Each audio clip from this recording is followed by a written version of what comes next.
बांग्लादेश में एक बार फिर राजनीतिक अनिश्चितता का दौर शुरू हो गया है।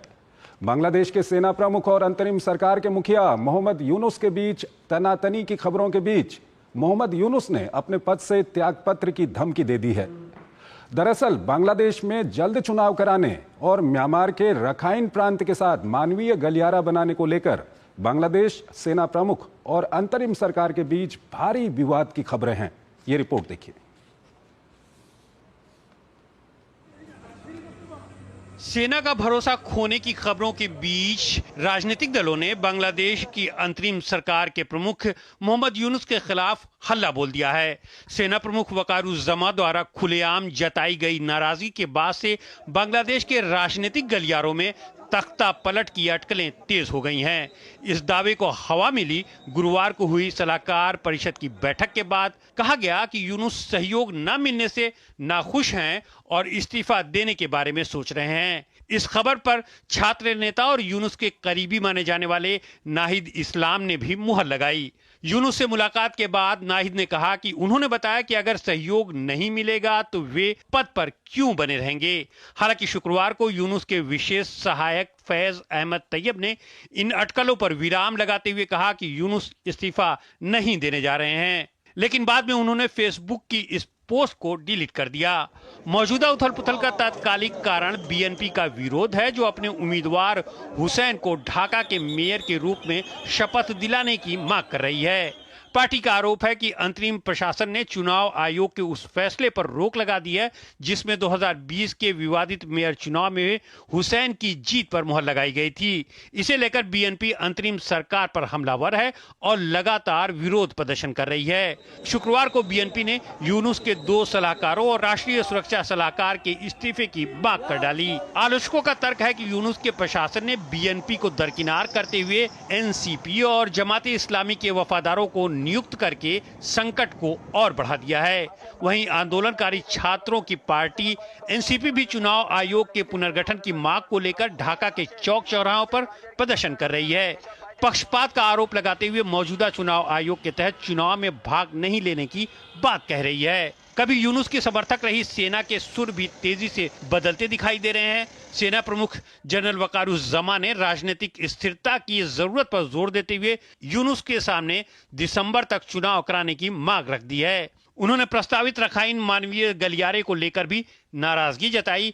वकारुज्जमा ने इसे खारिज करते हुए कहा कि ऐसे फैसले लोकतांत्रिक रूप से निर्वाचित सरकार द्वारा लिए जाने चाहिए। दरअसल बांग्लादेश के चटगांव से म्यांमार के रखाइन प्रांत तक प्रस्तावित एक मानवीय सहायता गलियारा है, जिसका उद्देश्य गृह युद्ध और भूकंप से प्रभावित म्यांमार वासियों तक राहत पहुंचाना है। लेकिन सेना का मानना है कि इससे देश की संप्रभुता और आंतरिक सुरक्षा को खतरा हो सकता है। और इस खबर पर बात करने के लिए हमारे साथ जुड़ रहे हैं professor Sanjay Bhardwaj, school of international studies JNU से।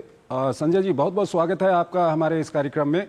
पहला सवाल आपसे यही जानना चाहेंगे कि बांग्लादेश से जिस तरह की खबरें आ रही हैं, वो खबरें वहाँ की जो राजनीतिक अस्थिरता है उसको बयां कर रही हैं। काफ़ी हालात वहाँ पर ख़राब हो चुके हैं। क्या कुछ आपकी पहली प्रतिक्रिया? देखिए, मैं कहूँगा कि मोहम्मद यूनुस को जो इंटरिम सरकार का जो कार्यवाहक प्रधानमंत्री बनाया था, उनका जो पहला और आखिरी मैंडेट ये था कि वहाँ पर लोकतांत्रिक तरीके से चुनाव कराए जाएं। वो चुनाव भी फ्री, फेयर और इंक्लूसिव चुनाव हो। चूंकि मोहम्मद यूनुस चुनाव ना कराने के बजाय जो पॉलिसी डिसीजंस हैं, जो कोर नेशनल इश्यूज हैं, उनमें उलझते हुए नजर आ रहे हैं, उनमें उनको पॉलिटिसाइज करने का प्रयास कर रहे हैं। खासकर जब मैं बात कहता हूं कि उन्होंने एक तो जो अवामी लीग पे जो प्रतिबंध लगाया है, एक तरीके से इंक्लूसिव जो रिप्रेजेंटेटिव पार्टिसिपेटरी इलेक्शन है उसको रोकने का प्रयास किया है। दूसरा ये देखिए कि वहाँ का जो टेक्स्ट बुक है उसमें सेकेंडरी और प्राइमरी लेवल पे उसमें काफ़ी कुछ बदलाव किया है। तीसरा ये देखिए कि जो राष्ट्रपिता मुजीबुर रहमान था, उनको राष्ट्रपिता की उपाधि से, टेक्स्ट बुक से हटा दिया गया है, और जो स्वतंत्रता का डिक्लेरेशन था उसमें भी उसमें दखल अंदाजी की है। तो जो कई जो कोर इश्यूज हैं जो 1971 की स्पिरिट से जुड़े हुए हैं, उनमें वो दखल अंदाजी करके और जमात के इशारे पे, रेडिकल्स के इशारे पे जो मोहम्मद यूनुस काम कर रहे थे, वो ना वहाँ की जनता को गंवारा है और ना ही वहाँ की जो सेना है, क्योंकि सेना में अभी भी वो काफी कुछ हद तक बड़ा स्तर पर लोग वो हैं जो 1971 के विचार में विश्वास करते। तो मोहम्मद यूनुस को जो बिना मैंडेट के, बिना इलेक्शंस के जिस तरीके के पॉलिसी डिसीजंस वो ले रहे हैं, वो उससे वहाँ की सेना और वहाँ के इंस्टीट्यूशंस और वहाँ की जो जनता, बेसिकली जो एक तरीके से शेख हसीना के खिलाफ खड़े हुए थे, स्टूडेंट्स अगेंस्ट डिस्क्रिमिनेशन, वो भी आज के दिन ठगा हुआ महसूस कर रहे हैं। और वो कह रहे हैं कि जिस आधार पे शेख हसीना को हटाया था, उसमें लॉ एंड ऑर्डर का प्रॉब्लम था, भ्रष्टाचार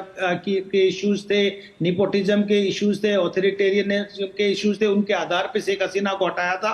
लेकिन मोहम्मद यूनुस भी वही सब काम कर रहे हैं, ऑथोरिटेरियन होते जा रहे हैं, भ्रष्टाचार बढ़ता जा रहा है, लॉ एंड ऑर्डर की स्थिति खराब होती जा रही है। और आप ये देखिए कि हर दिन बांग्लादेश में आज बड़े बड़े स्ट्राइक्स और डेमोन्स्ट्रेशन हो रहे हैं। एक रिक्शा जो यूनियन है, उन्होंने इतना बड़ा डेमोन्स्ट्रेशन, इतना बड़ा प्रदर्शन किया। स्टूडेंट्स हर दिन गलियों में और रोड पे आए हुए हैं, क्योंकि किसी तरीके से कोई पॉलिसी डिसीजंस उस तरीके के नहीं लिए जा रहे कि वो डेमोक्रेसी और डेमोक्रेटिक इंस्टीट्यूशंस को मजबूत करे। तो एक तरीके से बांग्लादेश को मोहम्मद यूनुस गृह युद्ध की तरफ धकेलने का प्रयास कर रहे हैं। इसमें वहां की जो सेना है, एक तरीके से जो भी भूमिका हो, लेकिन उन्होंने संज्ञान लिया इस बात पे और उन पे और एक तरीके से प्रतिबंध लगाने का प्रयास किया मोहम्मद यूनुस। संजय जी, जो सेना और अंतरिम सरकार के बीच में मुख्य विवाद इस वक्त आ रहा है, एक तो चुनाव कराने को लेकर के सेना चाहती है कि दिसंबर तक चुनाव करवाए जाएं, दूसरा ये जो म्यांमार के साथ एक ह्यूमन कॉरिडोर बनाने की वहां पर जो रखाइन स्टेट के साथ, ये काफी महत्वपूर्ण वहां पर निकल के आ रहा है। मैं ये जानना चाहता हूं, क्या मोहम्मद यूनुस अभी भी यूएस डीप स्टेट के दबाव में काम कर रहे हैं वहां पर? बिल्कुल, आपने सही बात कही कि मुद्दा यही है, जो कोर इशू है कि आप अमेरिका का जो दखल था, अमेरिका ने अपने एक तरीके से पिवटल एक ऐसे व्यक्ति को बढ़ाया जो अमेरिका की आवाज बांग्लादेश में बढ़ाए। और इसी मुद्दे पे अमेरिका नाराज था शेख हसीना से, क्योंकि शेख हसीना से वो उम्मीद कर रहे थे उनको बे ऑफ बंगाल में सेंट मार्टिन आइलैंड पे एक बेस दिया जाए। और जो शेख हसीना विरोध कर रही थी कि एक क्रिश्चियन कंट्री क्रिएट की जा रही है बांग्लादेश, म्यांमार और इंडिया से, तो उन्हीं के आधार पे अमेरिका नाराज होकर हटाया था। चूंकि अब ये अमेरिका ने इनको प्रतिष्ठापित किया था, तो ये अमेरिका को अपीज करने के का प्रयास कर रहे हैं और म्यांमार में जो एक ह्यूमैनिटेरियन एक कॉरिडोर बनाने की बात कर रहे हैं। इससे वहां की जनता और वहां का जो एस्टेब्लिशमेंट है, खासकर मैं जो डीप स्टेट और आर्मी की कहूंगा, वो काफी अच्छा खासा नाराज है। क्योंकि ये अभी हो सकता है आज मोहम्मद यूनुस को ये अपनी सत्ता में बनाए रखने के लिए उनको ठीक लग रहा हो, लेकिन एक लॉन्ग टर्म के लिए अगर किसी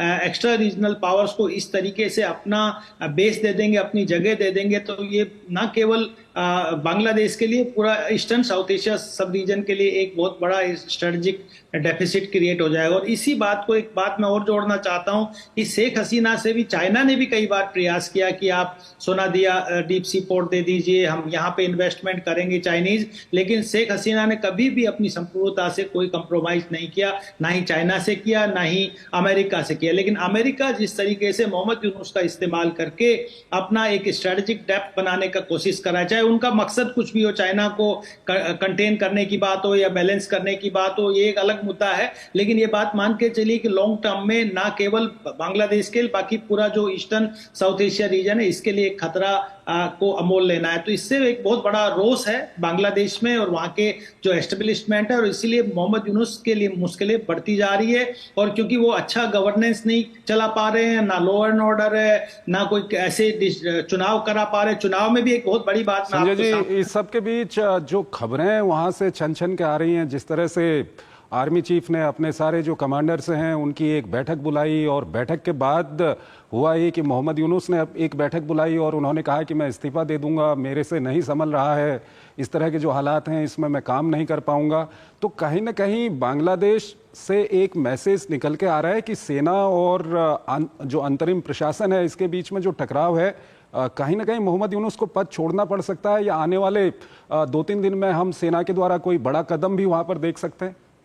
देखिए, मैं एक बात कहना चाहता हूं, किसी भी लोकतांत्रिक देश में सेना और अनइलेक्टेड इंस्टीट्यूशंस का दखल ठीक नहीं माना जाता। लेकिन बांग्लादेश की जो सेना पिछले जब 2006 से 8 के बीच में संकट हुआ तो कई उन्होंने कोर डिसीजंस लिए, कई पॉलिसी डिसीजंस लिए, आतंकवाद के खिलाफ एक बड़ी मुहिम चलाई, कई आतंकवादियों को फांसी की सजा दी और वहां करप्शन फ्री बनाने का कोशिश की और फाइनली चुनाव किया। तो अभी भी जो वहां की सेना है इस बात के लिए कंसर्न है कि जो जिस तरीके से डेमोक्रेटिक जो प्रिंसिपल्स हैं, सेना की ओर से तो एक लिस्ट भी जारी की गई है कल, वो लिस्ट है। सेना का कहना है कि इन लोगों को हमने अपने जो विभिन्न सेना के कैंप हैं उनमें रखा हुआ है, क्योंकि इनको हम बाहर रखेंगे तो ये एक्स्ट्रा जुडिशियल प्रोसीडिंग के बाद इनको मारा जा सकता है वहां पर।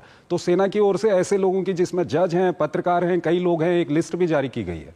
बिल्कुल सही बात है। जो बेसिकली जो एंटी मोहम्मद यूनुस का एक नया एक दाव है कि जो एंटी हसीना ग्रुप है उसको एक सेंटिमेंटली उनका समर्थन हासिल कर पाए कि भाई मेरे पे दबाव आ रहा है, मुझे इस्तीफा देने के लिए मजबूर किया जा रहा है। लेकिन अभी सेना कंसर्न है, वो राष्ट्रहित की बात सोच रही है और सेना क्या कह रही है कि भाई आप दिसंबर में चुनाव कराइए और किसी भी राजनीतिक दल को आप प्रतिबंधन मत कीजिए और जो 1971 की स्प्रिट है उसको आप उसके साथ छेड़खानी मत कीजिए। ये क्या करना चाह रहे हैं? जो नया दल उभरा है, जो नेशनल सिटीजन्स पार्टी है, उसका कोई मैंडेट नहीं है, कोई उसका स्ट्रक्चर नहीं है, उसको अभी इतना समर्थन, तो एक तरीके से उनके लिए एक वॉकओवर क्रिएट करने का प्रयास किया जा रहा है। दूसरी तरफ जो बीएनपी है, बीएनपी भी इसका विरोध कर रही है, क्योंकि बीएनपी ये नहीं चाहती, वो चाहती है कि अगर अवामी लीग पार्टिसिपेट करेंगे तो जो इलेक्शंस के रिजल्ट होंगे वो बहुत ज्यादा क्रेडिबल होंगे और मुझे लगता है एक स्थायित्वपूर्ण सरकार बांग्लादेश में आएगी। लेकिन मोहम्मद यूनुस बेसिकली कुछ लोगों के हाथों में खेल रहे हैं, खासकर रेडिकल्स को